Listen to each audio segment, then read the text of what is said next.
Yeah, Ahmed. good everybody. How are you guys doing? Hope you guys are doing good. Welcome back for another amazing episode of the Marhaba Crypto Show. Today, with myself, I have Moby Siddiq and Mufti Billal. Assalamualaikum, guys. How are you guys doing?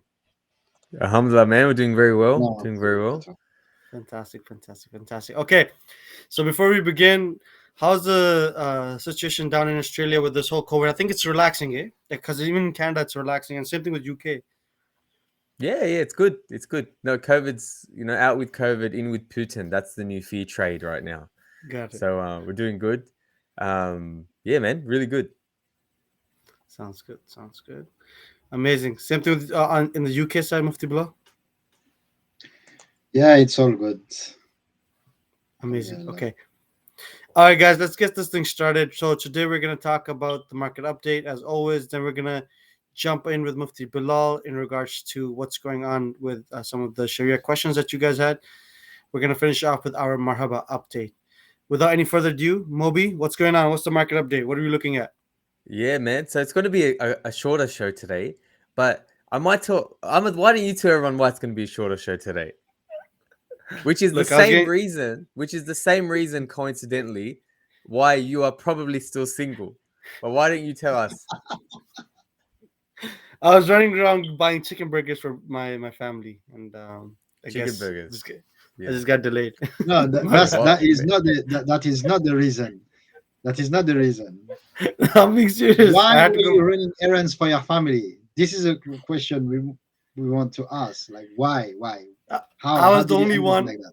I was the only one that my mom thought was capable of No, eating no, no, chicken no, no. burgers. It is because you forgot about. It is because you forgot. You actually got work to do. Come on, come on. He This is feels what Anyway, you bad told enough. He us. feels bad I mean, enough. this is what you told us. He feels bad no, enough. So that's enough for me. You know what I mean? But anyway, yeah, we'll get straight into the market update. We will keep it shorter, and all sort of jokes aside, I think you guys are going to get a lot of value out of today. Honestly, I'm going to have a lot of fun with today's market update. Just going to share my screen, mhm. get that going. Okay. So, let's talk a little bit about. Actually, let me just turn that off for a second. Let's talk a little bit about what's happening right now. So, the Fed, the U.S. Fed, and I've been, banging on the table on this for the last God knows how many weeks. Mhm. Announced its first interest rate rise or hike, which will Mhm. probably be the first of 6 or 7 this year, this week, right? So that was Yeah. the big news, and they increased interest rates by 25 basis points or 0.25%. So Bitcoin then subsequently turns around and breaks 40K, right? So the Mhm. question here is like, wait a minute, right? Like, wasn't like Bitcoin supposed to go down? Like, wasn't the interest rates wasn't that the fear trade that everyone was worrying about? Well, this is the Mhm. thing. It's clear that there's not a lot of respect for this 25 basis point rate hike right now. And some financial commentators are saying that it actually won't really make any impact on the impact of cheap money, the cost of cheap money. So just to go back a step, this is why equities and crypto now suffer when interest rate goes higher, because the Mhm. cost of money, the availability of money goes lower. So what everyone is sort of saying that this is barely going to make a dent. And sometimes when markets anticipate something and they try to bake that price in and they guess that in, and if the news actually meets that, I guess what that forecast was, then that's already baked in. It's already priced in. Um, there's a trader here called or an influencer called Material Scientist, and he sort of said 25 basis points versus 50 basis points is immaterial if you consider that CPI is 8 to 10%. So the upcoming rate hike doesn't even put a dent in real rates. Everyone's informed about 25 basis points and they'll feel validated if that's in line what they hoped for. So 25 basis points was what the markets were pricing in. Another Mhm. guy called Sven Henrich is well known as well. He said just a 25-point basis rate hike will mean nothing to fight inflation. 25 points is still running deeply negative rates, and the market has already tightened.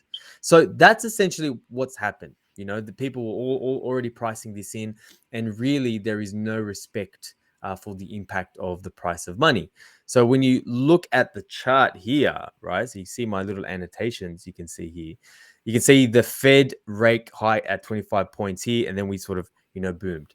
So right now, I will say that Bitcoin is actually looking pretty bullish. We're not in a being bullish and being in a bull market is two different things, but we are looking bullish. So we are above the 21-day moving average, this blue line that you can see here. Very, very strong candles in the right direction. You can see the RSI down here is in a bullish territory right now. And, we've experienced maybe like a double or maybe even sort of triple bottom here, which is a really, really good sign right now. So, I mean, I'd call it a local bottom. So that's why a lot of commentators are saying that perhaps maybe we have hit the bottom, So if you didn't get in, if you weren't DCAing, like I've been pounding the table and telling you guys for the last start of the year, what are you doing, right? This is what you're waiting for. Now, a lot of commentators I've got here, $43,000 to $55,000 resistance, and that's the next level that we're watching for. So two things. One, Bitcoin needs to hold about 40,000, although it may dip under 40,000. But if we have any substantial close above 40,000, like a weekly candle close, then Bitcoin is still looking pretty healthy. Now, some people saying 46 is resistance, 44, but really it is this zone. No matter who you sort of listen to, everyone's talking about this zone of resistance, which is a long-term or medium-term, I'd say, zone of resistance since July. And if we get to that, then 51, 52 is the limit. Really, really quickly, the other thing I'll sort of show you why I'm confident about that is when I turn on the Bollinger Bands. And Bollinger Bands, measure 2 standard deviation points. You can see literally the top of that band is in this zone as well.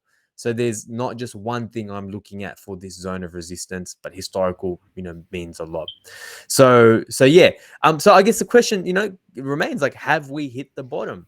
Well, it's interesting, and crypto moves so fast. I did these notes last night, and we were just under 1.8 trillion. It might have been 1.79 or whatnot. As a recording, we're hitting 1.81 trillion.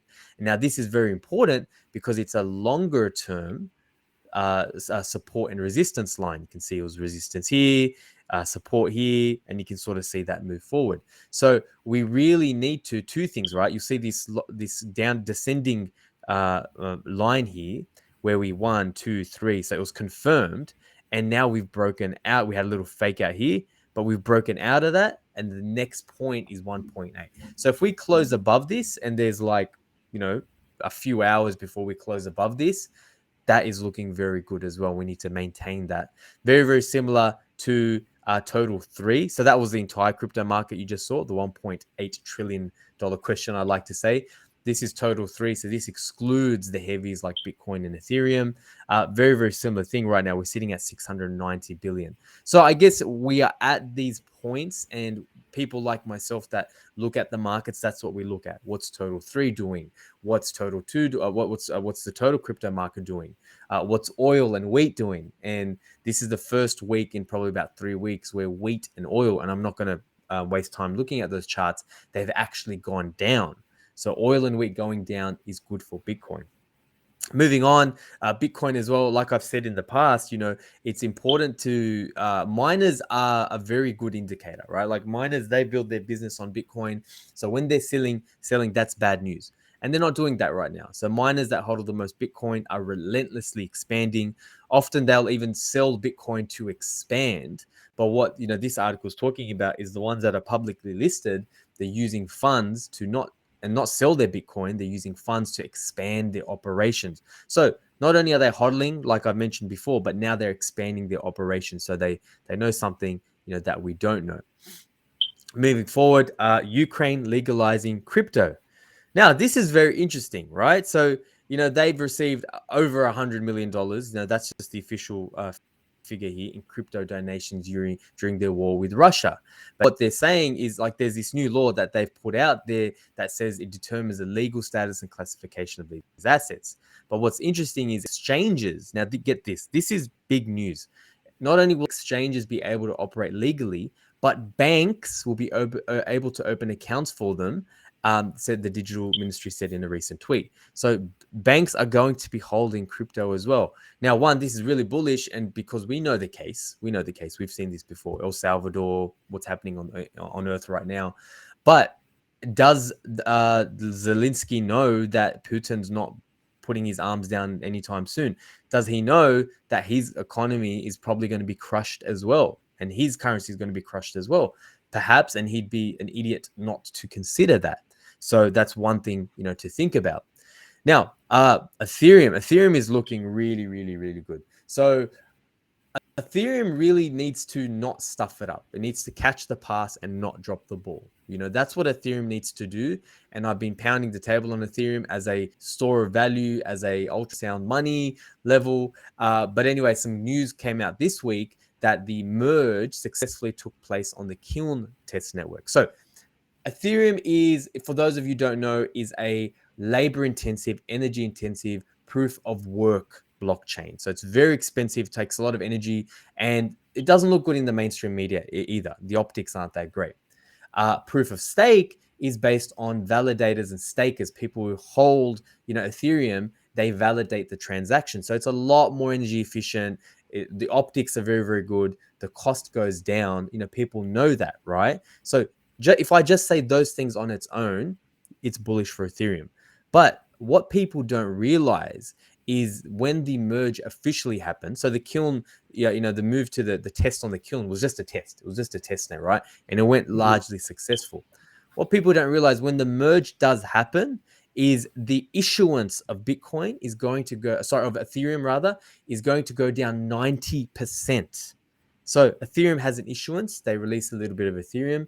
That issuance is going to go down 90%. So this is a website I really like called Ultrasound Money, and you can simulate the merge, right? So if I turn that on, you can see we go from before merge, 5.4 million Ethereum a year, down to 0.5, right? So it's one thing for me to say, it's another thing for me to show it. The impact on price, I honestly believe this is not baked in yet. I honestly believe the markets have not considered this yet, and they are still waiting. So we had this here. If I look on the charts here, we had this bearish, right? Bearish descending triangle. And what is a descending triangle? Well, you have this situation where you keep, lower highs, and it's a clear trend line. And at the same time, you keep hitting the same bottom, right? So that's often bearish, right? It's not a good thing.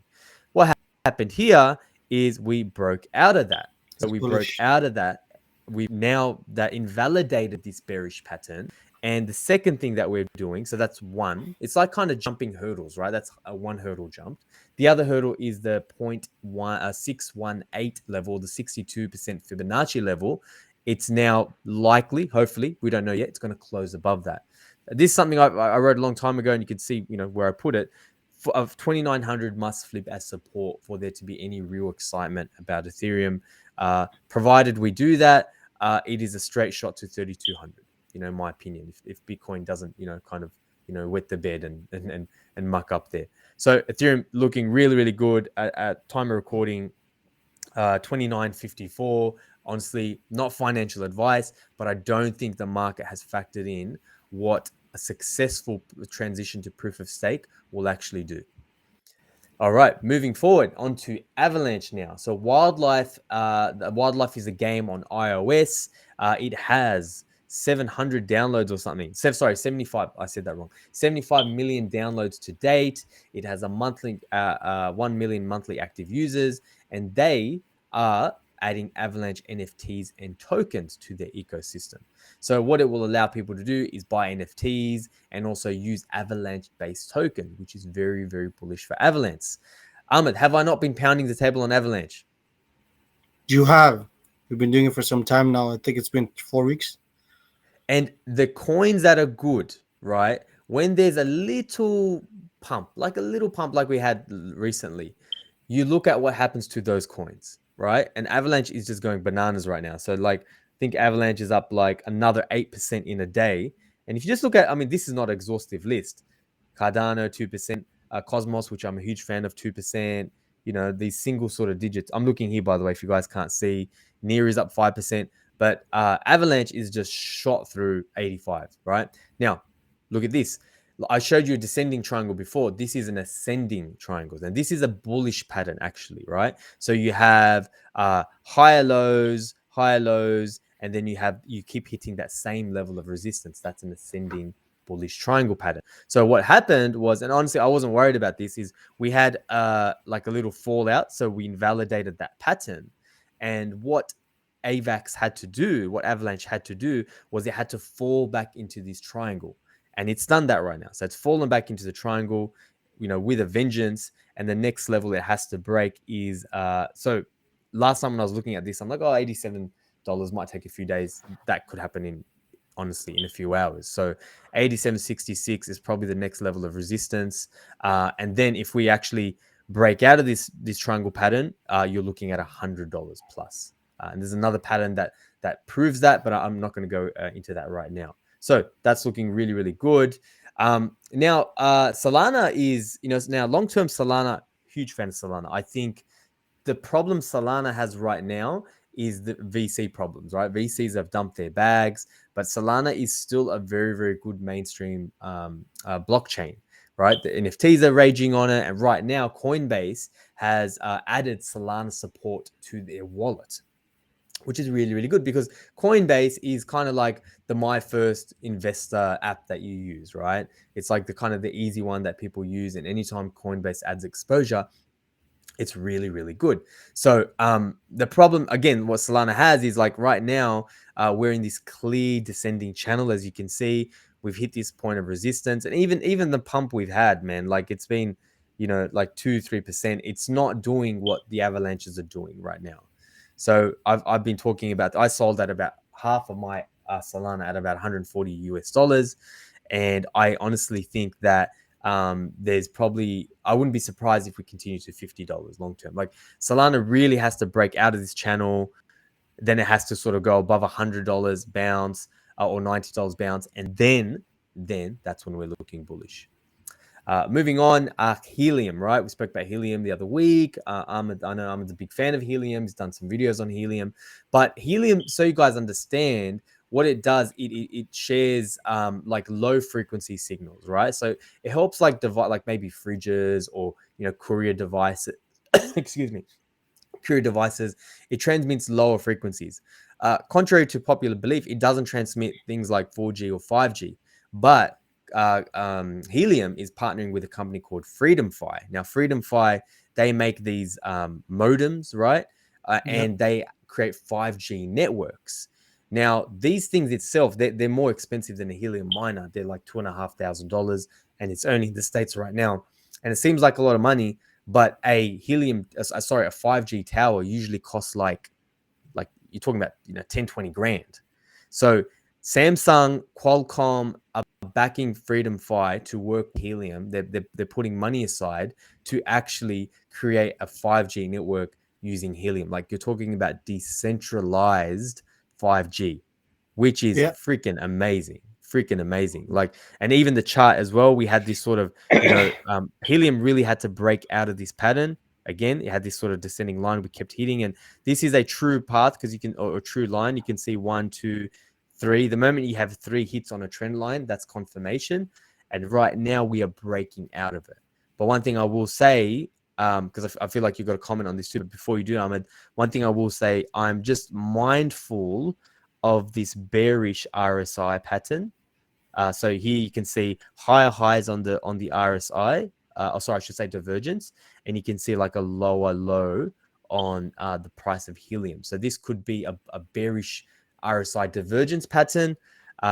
So all that means is, of course, Helium is still great. It doesn't do anything to the fundamentals, but all that means it might be a little bit of a price decline. Maybe we bounce off this line and do a little bump and run.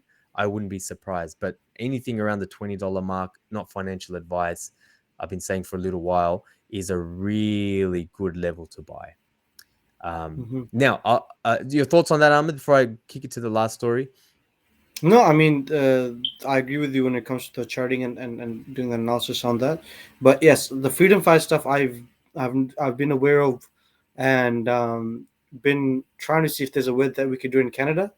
So there could be that extra Yeah. bit. But yes, not only will it be 2.5 thousand, it could rank you up to about 5,000 if you're in America, because it's not just that modem, it's also the antenna that needs to go in your backyard and stuff like that. So there's a lot to do, but there's a lot of potential return that you can make from it.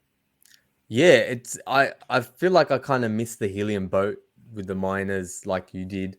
Um, so people getting early always do best. But yeah, honestly, not financial advice. If it can, firstly, it has to come to Canada. If it comes to Australia, it's probably like 6 months later. But I would honestly consider doing it. Like again, Yeah. not financial advice, but I probably would. I'd probably go out tomorrow and buy it. Hmm. Just because I think it's man, if they were able to do that with a lo-fi network, imagine what they're going to do with 5G. It's just insane. Yeah. Now, the last story also pertains to you, Mr. Ahmed. And man, what is going on with Canada, right? Like, how is a state, and I want to ask you about this. I don't want to talk about this because I think you put a TikTok on this as well. Is how is a state banning Binance? Like, tell us, is it banned in Canada? Is it not banned in Canada? What's the story there? And I think we'll wrap up the market update on that note. Yeah, it's fluctuated actually. This is actually pretty new news. So the goal was by the ending of the year 2021, it'll be closed down in Ontario. Then they got Just the Ontario, not the whole country, just the state. yeah, because there's That's FICA weird. rules. It's Right. Okay. so the province has a certification of sharing data and the financial regulations and everything, and so they got the FICA regulation, and they were okay to that you can take out your tokens and whatnot, and I guess this is new news, and they're gonna shut it down actually in Ontario. But I think again, with the push of the people, I think Ontario is gonna go back to the drawing board and see if there's a way to let them stay, because Binance is huge, and unless if there's pressure coming from other organizations like Coinbase and Kraken and Canadian specific, there's a few Canadian specific companies that are doing well. So if there's pressure from them coming in also, then obviously you're gonna have Binance kind of have a tough time here. But seems like they were able to get the FICA license, and I think they'll be able to be able to get over this hurdle also. I'll have to look more into details, but I'm not too scared about it. Yeah, good to know. All right, Ahmed, I guess over to you. Fantastic. I'll bring back the Mufti Saab. Sheikh, welcome back. How are you doing? Fine, alhamdulillah. How are you guys? Fantastic, fantastic. All right, Sheikh, the floor is yours. Enlighten us with your great thoughts. Yes, so today we're going to talk about the return offered by the Anchor protocol, the 20% APY. I think people have asked whether this is Sharia compliant or not. Now, Anchor is a decentralized saving protocol which operates on the Terra blockchain. Now, very, very briefly, because we were out of time, Terra, it's like a decentralized payment network, and you can use it for Sharia compliant and non-Sharia compliant purposes. And Terra has got its own native token called Luna. Okay, and Luna is a stable coin. I'm not going to go into the details because we don't have time, but what I can say is that Luna token, the native token of Terra, is a Sharia compliant token. Now, Luna can actually be used, for payments. So there's reports that like even taxi drivers in part of Asia, they actually take payments in Luna tokens. Now, Anchor, which operates on the Terra blockchain, is kind of important to Terra, basically the Anchor protocol. And Anchor is basically a protocol. I would say that is the way I see it acts as an intermediate where borrowers and lenders can meet up, okay, and they can do their own dealing. So what actually happened on the Anchor protocol is that you have lenders that come in and they deposit their own stable coin on the platform. Okay, and the only reason why they would do that is so that they can earn. Obviously, they'll put it on the platform for borrowing purposes, and in that way, they will be able to earn a certain amount of interest. Now, how is the interest generated? This is the interesting part. Well, as I said, you have the lenders that come in with their stable coins, and then you have the borrowers that come in who want to borrow these stable coins. Okay. the way they are going to borrow these stable coins is that they first need to provide stakeable assets as collateral. So they're going to bring their own crypto, and they're going to put it, they're going to lock it up onto the platform, okay? And these tokens, they're locked up, and eventually they're locked up for staking purposes. So Anchor basically has like how do you call it, a proof of stake mechanism. And when the borrowers come in and stake their tokens, as you know, staking usually entitle, you know, the staker to a certain reward. Okay, so you're gonna come in, you're gonna provide your own token. Yeah, it's gonna be locked for staking purposes, and the reward that is going to generate is going to be given to the lender. So the borrower comes in, stakes, you know, that he wants to borrow the stable coins offered by the lender. To borrow, he has to offer some form of collateral. Sorry, and the collateral in this case gets used for staking purposes. So he's locked up for staking purposes.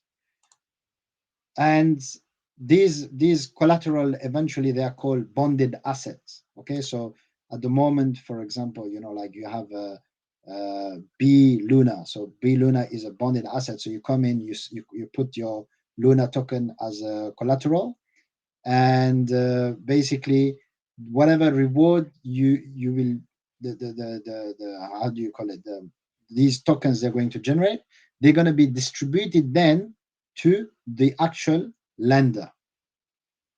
So in a way, the borrower doesn't pay the interest. If you look at it, he doesn't actually pay interest from his own pocket, because the interest amount is generated through the staking mechanism. Okay, and this is basically the 20% APY that we were talking about, that, you know, if a lender is providing stable coins, is entitled, you know, to 20% return on these stable coins. Is this Sharia compliant or not? The answer is that no, it is not Sharia compliant. Okay, and this return that you are getting, it is in fact interest. It is in fact riba. Okay, now even though the borrower is not repaying you, you know, like an interest amount as such, because as I said, you know, the reward is being generated from the actual collateral crypto. Okay, even then that is still a form of interest, because remember, and I have mentioned it before, the actual definition of riba, the actual definition of interest from a Sharia perspective, it is any benefit that the lender you know, derives from the activity of lending.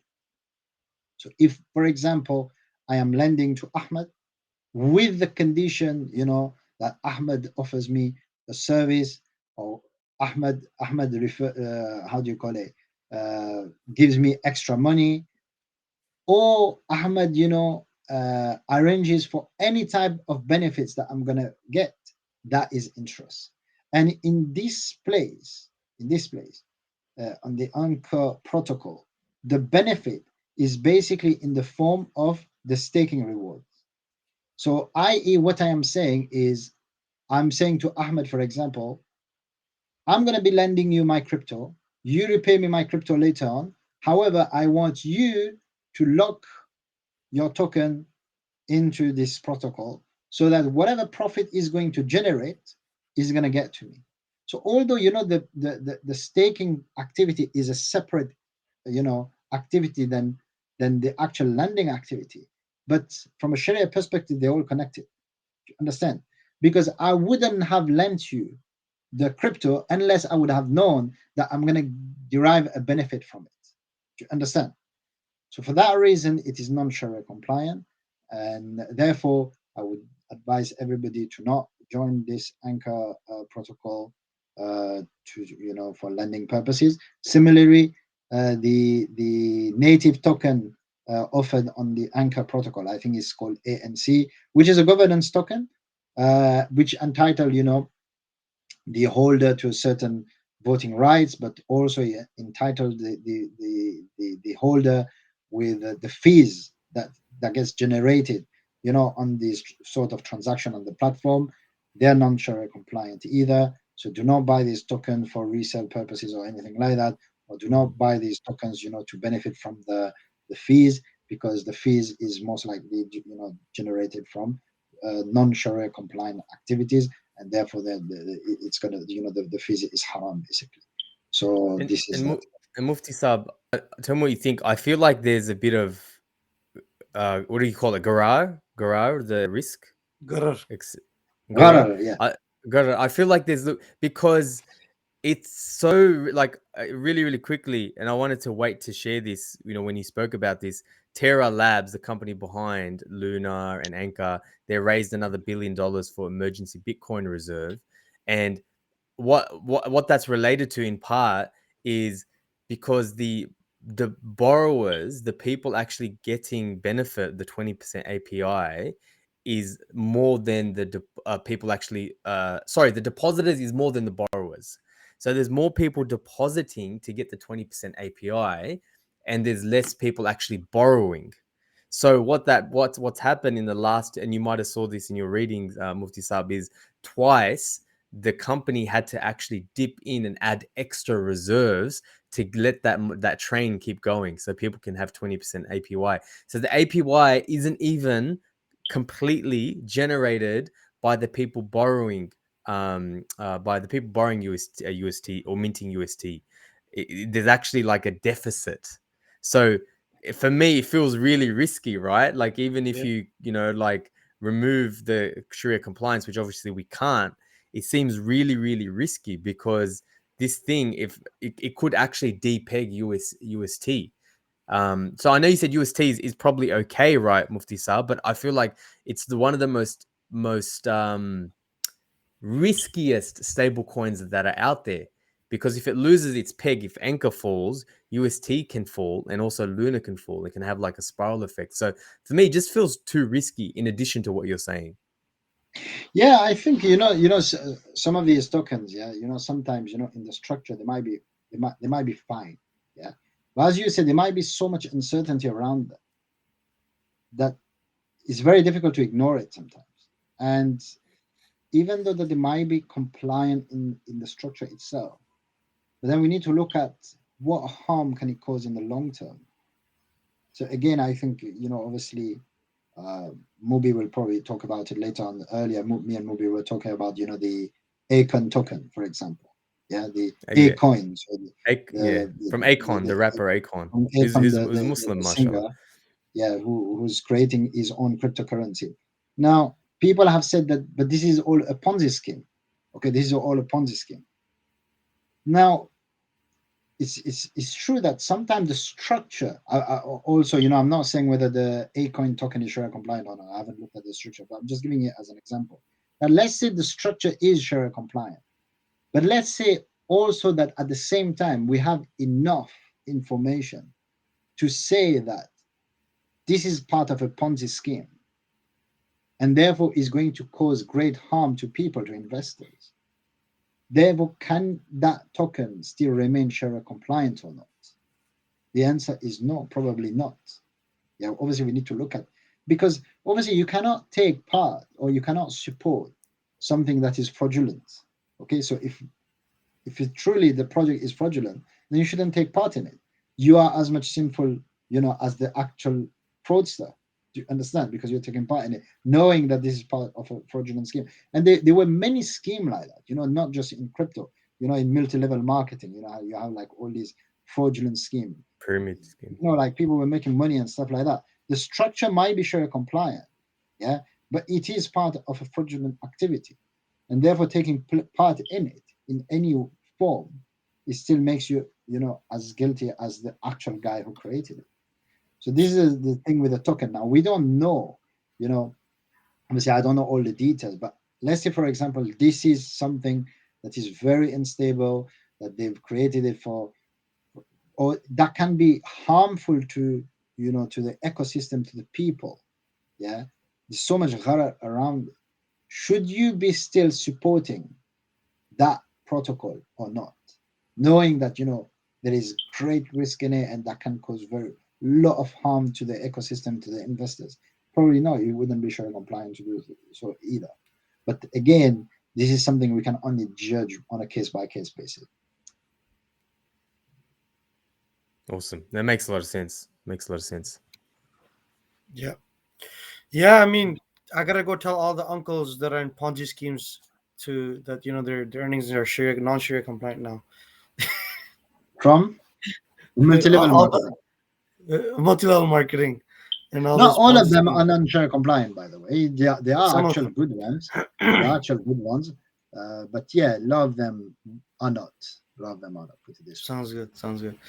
All right, guys, that's for Anchor. You guys know now. Stay away. There's better ways of making passive income already, and we've already talked about these things, so you guys can check out these other methods.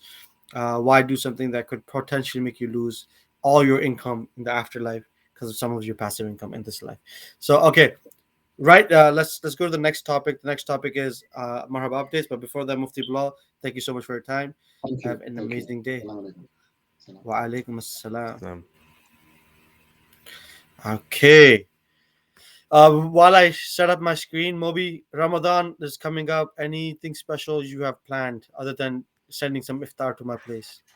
well, it's going to have to be a long life type of food to survive the journey. But no, I heard Yeah. something yesterday. Actually, I heard something yesterday, and what they said was like it was some sheikh on YouTube or something, and he was saying it's kind of like Ramadan is kind of like it's like a train, right? So like the more fuel you have before Ramadan, the more fuel that train has. And when it cruises, because after Ramadan, it's kind of like, okay, you know what I mean? The shaitan is back, temptation is back, things are a little bit harder. So then you're just cruising off the momentum that you built during Ramadan. So the more momentum the more fuel you can buy before Ramadan, which is good deeds and good habits, the more you will pump during Ramadan. And when Ramadan's Mm-hmm. over, the longer you will cruise. And I thought, oh, that's a very, very good way to think about it. So, Interesting. yeah, just something that sort of came to mind. Yeah, another thing I would add on to that. That's a spiritual aspect. I want to talk a little bit more about the physical aspect also for people.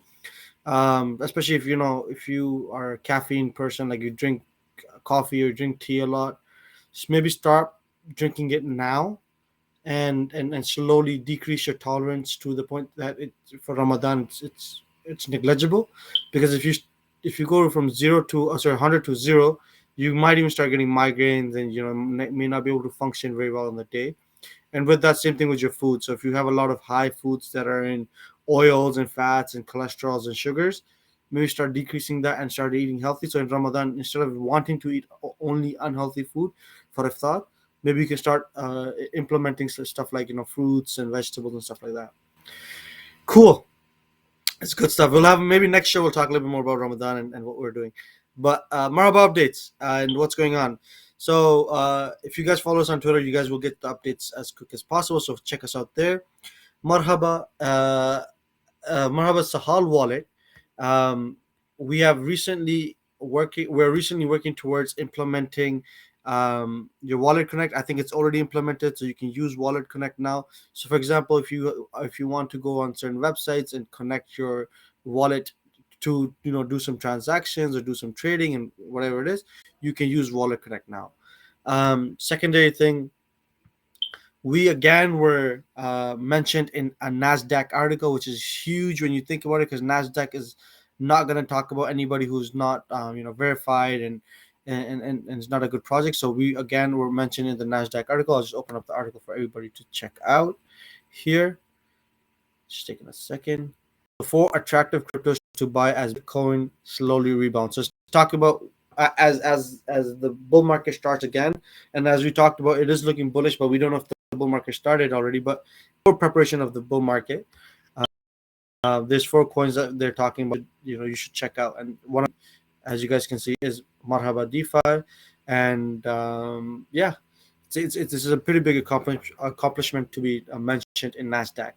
Another thing I want to talk to you guys, which is supposed to be an update from last week or the week before is what's going on with the Sahal wallet and what's going on with the buy USDT now through the Sahal wallet. So we're finalizing and finishing up the API systems for MoonPay and the other third-party vendor also. So I think we're looking at about a week and a half from now. You should be able to see um, our you can buy USDT and buy Marhaba directly on the Sahal wallet. Don't quote me on the time, but this is what we're working towards. And obviously, technology takes some time and differences, right? So that's the update on that. And then the last update, which we're actually going to link in the description below, is that we have made our Instagram account, our official Instagram account. So do check us out there. Like, share, follow, subscribe, or whatever it is over there. Because we will be releasing new content over there also. So if you got an Instagram and not a Twitter, and you still want the updates, you can get the updates on Instagram. So that will be it's the Instagram account is made, but the posting will start within the next week. Those are the few updates for Marhaba. Moby, anything from your side that you might think I've missed or I should be talking about? No, it's good, man. It's good. I think we should wrap this up, keep it a little bit shorter today, but exciting developments, dollar cost average into great projects like Marhaba, Ethereum, not financial advice, and yeah, you'll be set. Sounds good. And I hope you guys are enjoying the videos that we're posting on this channel, the other videos that are coming up. And, keep us engaged, put some comments, like, share, subscribe. That kind of gives us the motivation and helps us understand which content you guys want more of. And we will work towards producing that type of content for you guys. So, Yeah, absolutely. as Even just as an FYI, the Anchor Protocol question we answered today was in direct response to a comment from last week's episode. So I've noticed comments coming back as well. Really, really appreciate that, guys. If you have questions, if you want me to do some technical analysis or fundamental analysis on a coin that we don't speak about, I'm purposely staying away from a lot of meme coins right now. Like I haven't shared a new project for probably about a month, and that's on purpose because you don't do that during bear markets, right? You DCA into good projects. It's just not worth the risk. But ask those questions, guys, because we do listen. And thank you for the guys who have responded and have asked those questions. And all three of us can answer your questions. But yeah, appreciate it. amazing, amazing. And we will be bringing more competitions for you guys to, continuously like and comment on all that. So, inshallah, look forward to that. As always, take care of yourself and your family. Keep us in your du'as. Assalamu alaikum. Assalamu alaikum.